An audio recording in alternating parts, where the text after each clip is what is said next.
जय हिंद बच्चों। आज हम लोग सिविल डिसोबीडियंस यानी सविनय अवज्ञा आंदोलन या इसे हम लोग नमक सत्याग्रह आंदोलन, दांडी यात्रा, ये सभी कहते हैं। इन सभी के बारे में हम लोग जानेंगे। तो आज का सेशन हम लोग इसी से शुरू करते हैं। स्वतंत्रता दिवस आने वाला है और हम लोग गांधी जी के इस अहम आंदोलन के बारे में आज पढ़ाई करने वाले। तो चलिए बिना समय को बर्बाद किए हुए शुरू करते हैं आज का हम लोग यह स्पेशल सेशन। तो चलिए, जैसा कि आप सभी देख सकते हैं कि सविनय अवज्ञा आंदोलन महात्मा गांधी जी के द्वारा शुरू किया गया था। अब इस सारी बातों को हम लोग थोड़ा सिलसिलेवार ढंग से समझते हैं, एक सिलसिले से, कि कैसे कब कब क्या हुआ। ठीक है, चलिए तो ध्यान से यहाँ देखिएगा स्क्रीन पे। देखिए हुआ क्या कि नेहरू रिपोर्ट जो है सो ब्रिटिश गवर्नमेंट को सौंप दिया गया और उन्हें यह कहा गया कि आप जो है सो इसको 1 साल में इम्प्लीमेंट कर दीजिए, यानी कि हमें अपने तरीके से अपना देश चलाने का ऑर्डर नेहरू रिपोर्ट के बारे में दे दिया गया कि आप हमको अपने तरह से देश चलाने का ऑर्डर हमको दे दीजिए। 1 साल का समय भी दिया गया, लेकिन ब्रिटिश गवर्नमेंट ने ऐसा कुछ भी नहीं किया जिससे कि मतलब उनके बातों को थोड़ा भी ध्यान नहीं दिया गया। लेकिन कांग्रेस इसका जो है सो निश्चित तौर पर बता चुकी थी, उन लोगों को अल्टीमेशन दे चुकी थी कि अगर आप नहीं हमारे मांगों को पूरा कीजिएगा तो हम लोग एक बड़े आंदोलन के लिए तैयार हैं, हम लोग अपना एक बड़ा आंदोलन करेंगे। अब इससे क्या हुआ कि समय तो पूरा हो गया था, 1 साल पूरा भी हो गया, लेकिन ब्रिटिश गवर्नमेंट ने कोई भी ध्यान नहीं दिया। तो अब कांग्रेस को जो करना था वो यह करना था कि एक मास मूवमेंट को लॉन्च करना था, एक बड़े लेवल का आंदोलन करना था। तो सबसे पहले अब हम यहाँ ध्यान से आप लोग देखेंगे, इसी चीज़ को मैंने हिंदी में लिखा है। दांडी यात्रा की जो पृष्ठभूमि है इसको तो मैंने अभी बता दिया। अब जो है इसको आप लोग नोट करते चलेंगे अपने कॉपी में। जब जवाब नहीं आया तब क्या हुआ कि पूर्ण स्वराज का लक्ष्य डाला गया, यानी कि अब यह बात तय थी कि कांग्रेस बड़े आंदोलन के लिए खड़ा होना होगा ही। तो लाहौर सेशन हुआ 1929 में, दिसंबर 1929 में, जिसके प्रेसिडेंट जवाहरलाल नेहरू चुने गए और उन्होंने अपने बात को रख दिया कि देखिए मैंने अपने एंड से सारी कोशिशें कर ली हैं, लेकिन ब्रिटिश गवर्नमेंट हमारी बातों को मानने के लिए तैयार नहीं है, तो अब हम लोग आंदोलन करेंगे। जैसे ही लाहौर सेशन खत्म हुआ, उन्होंने रावी नदी के किनारे जैसे ही साल का अंत हो रहा था 31 दिसंबर 1929 को अपना झंडा फहरा दिया, यानी कि पूर्ण स्वराज घोषित कर दिया। और यह घोषणा कर दी कि 26 तारीख को जो है 1930 को निश्चित तौर पर पूर्ण स्वराज दिवस मनाया जाएगा। अब नेहरू जी ने आंदोलन का तो फैसला कर लिया, पूर्ण स्वराज तो घोषित कर दिया, लेकिन अब इस आंदोलन को लॉन्च करने के लिए, किसी तरह के आंदोलन को लॉन्च करने के लिए ही बापू को चुना गया, यानी गांधी जी को चुना गया कि आप किसी तरह से कोई आंदोलन लॉन्च कीजिए। तो गांधी जी को यह जो कार्यभार है आंदोलन का, यह गांधी जी को सौंप दिया गया। अब क्या होता है कि गांधी जी को तो सौंप दिया गया, अब गांधी जी ने इसकी तैयारी शुरू कर दी। वो सोचने लगे कि कैसे हम लोग आंदोलन को शुरू करेंगे, क्या करेंगे। तो उनको जैसे ही ध्यान आया, उनकी नज़र पड़ी नमक कानून पर। गवर्नमेंट ने 1882 में एक नमक रूल जो है सो पास किया हुआ था। गांधी ने सोचा कि एक इंसान को जिंदा रहने के लिए नमक भी उतना ही जरूरी है जितना कि हमें हवा और पानी। इस पर भी वो कर लगा कर रखे हैं, और वो भी कर कम नहीं, 60 से 70% का टैक्स लगाए हुए थे। और जितना भी उनका रेवेन्यू होता था, ब्रिटिश गवर्नमेंट का जो राजस्व होता था, उसका 15% हिस्सा नमक से ही आता था। यानी जितना वो कमाते थे उसमें 15% नमक से ही कमाते थे। और ऑब्वियसली नमक सबके लिए जरूरी है, कोई भी ऐसा नहीं है देश में जिसको नमक की आवश्यकता न हो, और वो किसी तरह से अपने पैसे खर्च करके नमक लेता ही था। तो गांधी जी को लगा कि यह एक बड़ा गजब मुद्दा रहेगा, इस पर ही हम लोग इस आंदोलन की शुरुआत करेंगे। और अब होना क्या था, गांधी जी ने अपना यह सिविल डिसोबीडियंस लॉन्च कर दिया। अब देखते हैं क्या होता है। अब होना क्या था, दिन था बुधवार 12 मार्च 1930 को गांधी जी अपने 78 अनुयायियों के साथ साबरमती आश्रम से दांडी की ओर पैदल चल पड़े। दांडी जो है सो एक जगह का कोस्टल प्लेन है, महाराष्ट्र में है, और वहाँ जो है सो नमक बनाने को लेकर गांधी जी अपने 78 अनुयायियों के साथ चल पड़े। लेकिन उनके इस सोच को देखकर रास्ते में बहुत सारे लोग उनसे जुड़ने लगे और चलने लगे, और गांधी जी ने पैदल जो है सो 390 किलोमीटर की यात्रा पैदल तय की, और इसमें हजारों लोग उनके साथ जुड़ गए। इस यात्रा को हम लोग व्हाइट फ्लोइंग रिवर भी कहा जाता है, क्योंकि गांधी जी के साथ जितने भी लोग चले थे वे सभी लोग व्हाइट कलर का ही खादी पहने हुए थे और गांधी जी भी पहने हुए थे। एक रिवर की तरह से बन गया था, नदी की तरह से, जैसे कि सभी लोग नदी की तरह से एक जा रहे हैं उस तरह से। और इस यात्रा को उन लोगों ने पूरा किया और वो लोग डांडी पहुंच गए। डांडी पहुंचकर 6 अप्रैल 1930 को गांधी जी ने नमक को मतलब क्या किया, वहां गांधी जी ने नमक कानून को तोड़ा। कैसे कि पहले जो था वो ऑर्डर यह था कि ब्रिटिश गवर्नमेंट ही नमक बनाएगी और नमक बेचने का काम भी ब्रिटिश गवर्नमेंट ही करेगी, भारतवासी कुछ नहीं ऐसा कर सकते थे। लेकिन गांधी जी ने वहां नमक बनाया भी और उसका उपयोग भी किया, और इस तरह से उस समय नमक कानून का उन्होंने अवहेलना कर दिया, नमक कानून को उन लोगों ने तोड़ दिया वहां पर। ठीक है, तो नमक कानून तो टूट गया। इसी के साथ जो है सो सविनय अवज्ञा आंदोलन की शुरुआत हो गई, यानी कि जो सिविल डिसओबीडियंस मूवमेंट था वो लॉन्च हो गया, यानी कि भारत में इसे लॉन्च कर दिया गया।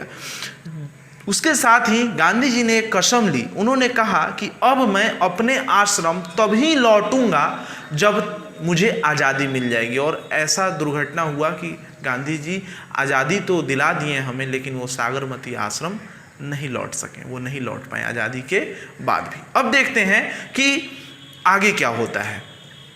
अब इस नमक सत्याग्रह को देखकर अन्य जगहों पर भी नमक सत्याग्रह आंदोलन शुरू हो गया, यानी दांडी मार्च का समर्थन करते हुए तमिलनाडु से सी गोपालाचारी ने भी पद यात्रा की शुरुआत की, जो कि 155 किलोमीटर की थी। इसके बाद मालबार में के कल्पन ने 128 किलोमीटर की मार्च की, जो कि एक तरह का सविनय अवज्ञा आंदोलन देश के विभिन्न हिस्सों में शुरू हो गया।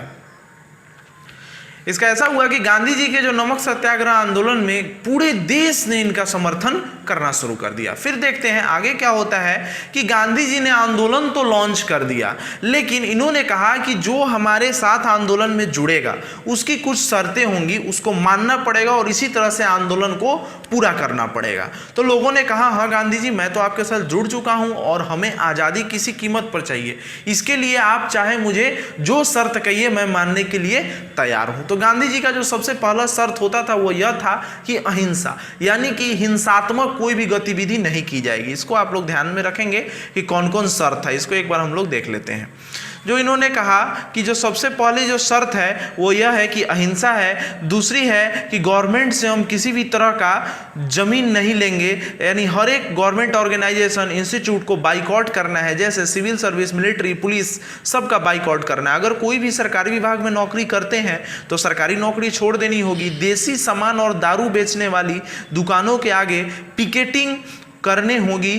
पिकेटिंग का अर्थ होता है जैसे कि मान लीजिए कि किसी शराब के दुकान के सामने जो है सो आपको बैठना है और सिंपल मतलब बिना हिंसा किए हुए वहाँ धरना देना है, और धरने के बाद पिकेटिंग करना है। पिकेटिंग मतलब हुआ कि जैसे कोई सामान खरीदने आया, विदेशी सामान खरीदने आया, तो उसको मोटिवेट करना है, समझाना है कि देखिए यह हमारे देश का सामान नहीं है, इसे आप नहीं खरीदिए, इसको आप मतलब उसका डिसएडवांटेज उसको बताना है और प्रेरित करना है कि वो नहीं खरीदे। इसी को पिकेटिंग कहते हैं, यहाँ ध्यान देंगे। तो यही कह रहा है कि धरने शांतिपूर्ण तरीके से धरने देना। इसके अलावा भी कस्टमर सामान खरीदने के लिए आता है तो उसे उपयुक्त कारण बताकर राजी करो कि वह ऐसा न करे। साथ ही साथ हड़ताल करनी होगी, यानी कि गांधी जी का जो पूरा मोटो था यह था शांतिपूर्ण तरीके से सरकार को धराशायी कर देना। देखते हैं फिर आगे क्या होता है। आगे होता है धराशाना। धराशाना जो है सो डांडी से थोड़ा दूर आगे, थोड़ा दूर नहीं, 198 किलोमीटर लगभग आगे धराशाना एक जगह है जहां ब्रिटिश गवर्नमेंट अपना नमक बनाती थी। तो गांधी जी ने कहा कि अब हम धराशाना में रेड मारेंगे, यानी कि वहां जाकर रेड करेंगे। और इसकी जानकारी उस समय लॉर्ड, भारत के जो वायसराय थे ब्रिटिश सरकार के, वो लॉर्ड इरविन थे। तो उनको जो है सो इन्होंने कहा पत्र लिखकर कि हम लोग वहां रेड मारने जा रहे हैं, आप में हिम्मत है तो हमें रोक लीजिए, आप हमें रोक कर दिखाइए। ऐसा उन्होंने उनको पत्र लिखकर कह दिया। अब क्या था, लॉर्ड इरविन को लगने लगा, लॉर्ड इरविन ने सोचा कि यह देश में क्या हो रहा है, अगर यह आंदोलन की शुरुआत है तो न जाने आगे क्या क्या होगा, क्योंकि स्थितियां नियंत्रण से बाहर हो रही थी। इसलिए ब्रिटिश गवर्नमेंट ने घबराकर मतलब आंदोलन को दबाने की कोशिश शुरू करने लगी। अब क्या प्रतिक्रिया करती है अंग्रेजी सरकार, इसको भी देखते हैं। तो गांधी जी को हिरासत में ले लिया गया, फिर पंडित नेहरू को हिरासत में ले लिया गया, लेकिन कांग्रेस इस मूवमेंट को रुकने नहीं देना चाहती थी। यानी कि बड़े बड़े नेताओं को अरेस्ट करने के बाद भी गांधी जी जब अरेस्ट हो गए थे तब अब्बास तैयब जी ने धरासना मार्च की कमान संभाली और उनके साथ दे रही थी गांधी जी की पत्नी कस्तूरबा गांधी जी, लेकिन पुलिस ने कस्तूरबा गांधी को भी हिरासत में ले लिया। इसके बाद सरोजनी नायडू ने इस आंदोलन को लीड करना शुरू किया और सरोजनी नायडू धरासना पहुंची। धरासना पहुंचते ही पुलिस ने लाठीचार्ज शुरू कर दिया और धरासना में मीडिया भी मौजूद थी और यह एक इंटरनेशनल न्यूज़ बन गई। ब्रिटिश सरकार की चारों तरफ ब्रिटिश सरकार का जो है सो आलोचना होने लगा। क्यों? क्योंकि जो भी आंदोलनकारी थे ये सभी बिना हिंसा के, यानी कि कोई भी हिंसात्मक गतिविधि नहीं कर रहे थे और उस पर ब्रिटिश सरकार ने लाठियां चलवा दी। तो इससे पूरे विश्व में ब्रिटिश गवर्नमेंट का थू थू होने लगा, यानी कि उनको कहने लगा गया कि ये बहुत ही बुरा हो रहा है। ये इंटरनेशनल मुद्दा बन चुका था। फिर क्या हुआ कि अभी तो आंदोलन शुरू भी नहीं हुआ था कि बड़े बड़े नेताओं को जो है सो पकड़ लिया गया था, लेकिन इसके बाद भी ब्रिटिश सरकार रुकी नहीं। उसने जो भी लोगों को सविनय अवज्ञा आंदोलन में थे उन लोगों को पकड़ने लगी, जेल में भरने लगी। फिर बहुत सारे लोगों की संपत्तियां, प्रॉपर्टी को लूट जब्त कर दिया गया, फायरिंग की जाने लगी। मतलब किसी भी तरह से उनको यह था, है ना, कि नेताओं को जो है सो रोक कर इसको दबा दिया जाए। लेकिन ये आंदोलन चलता रहा, बड़े बड़े नेता गिरफ्तार भी हो गए, फिर भी ये कंटिन्यूअसली चलता रहा। क्योंकि गांधी जी जब तक थे तो उन्होंने जब सभी लोगों को एक जगह एकत्रित करके हमेशा वो बताते रहते थे कि हमारा पॉइंट क्या है। और एक लीडर नहीं था, उसमें बहुत सारे लीडर थे। जब एक जाते थे तो दूसरे उसका दूसरे जो हैं सो उसको लीडर, यानी कि उसको वो उसका वो नेतृत्व करने लगते थे, उसका नेतृत्व की भावना से करने लगते थे। तो इस तरह से आंदोलन जारी रहा। अब आगे होता है प्रथम राउंड टेबल कॉन्फ्रेंस का असफल होना। आंदोलन तो नहीं रुका था, लेकिन साइमन कमीशन की रिपोर्ट ब्रिटिश गवर्नमेंट नवंबर 1930 में लंदन में राउंड टेबल कॉन्फ्रेंस ऑर्गेनाइजेशन किया था, उसमें इसने किया। इंडियन नेशनल कांग्रेस के जो भी लोग थे वो सिविल डिसओबीडियंस में बिजी हो गए थे, यानी कि वो उसमें व्यस्त थे, जिसके कारण कि वो वहाँ नहीं पहुँच पाए। अब ऐसा सोचिए कि जिस पार्टी को इतना बड़ा लोगों का सपोर्ट है, हजारों के संख्या में लोग जेल जाने के लिए उनके साथ तैयार हैं, है ना, और वो पार्टी कॉन्फ्रेंस में शामिल नहीं होती, तो फिर कॉन्फ्रेंस की कोई वैल्यू ही नहीं बची। इसके ही परिणाम स्वरूप जो ये राउंड टेबल कॉन्फ्रेंस है ये फेल हो चुका था। अब क्या होना था, ब्रिटिश गवर्नमेंट के जो वायसराय थे लॉर्ड इरविन, इनको जो है सो काफ़ी प्रेशर आने लगा इनके ऊपर कि आप जाइए गांधी जी से बात कीजिए, गांधी जी से बात करके उनको मनाइए कि वो सेकेंड राउंड टेबल जब कॉन्फ्रेंस हो तो उसमें वो पहुँचे। और होना क्या था, फिर इरविन निकले और पहुँच गए गांधी जी के पास, और गांधी जी के पास पहुँच उनको मनाने लगे। और इन दोनों के बीच जो है सो बात लगभग 15 दिन तक चली, और 15 दिन तक जब बात चलती रही तब फिर क्या होना था, गांधी और इरविन के बीच जो मीटिंग हुई इसका एक समझौता आया, जिसे हम लोग गांधी इरविन भी कहते हैं। इसी शर्त के आधार पर सविनय अवज्ञा आंदोलन को पीछे ले लिया गया और Gandhi ji second round table में उपस्थित होने लंदन चले गए।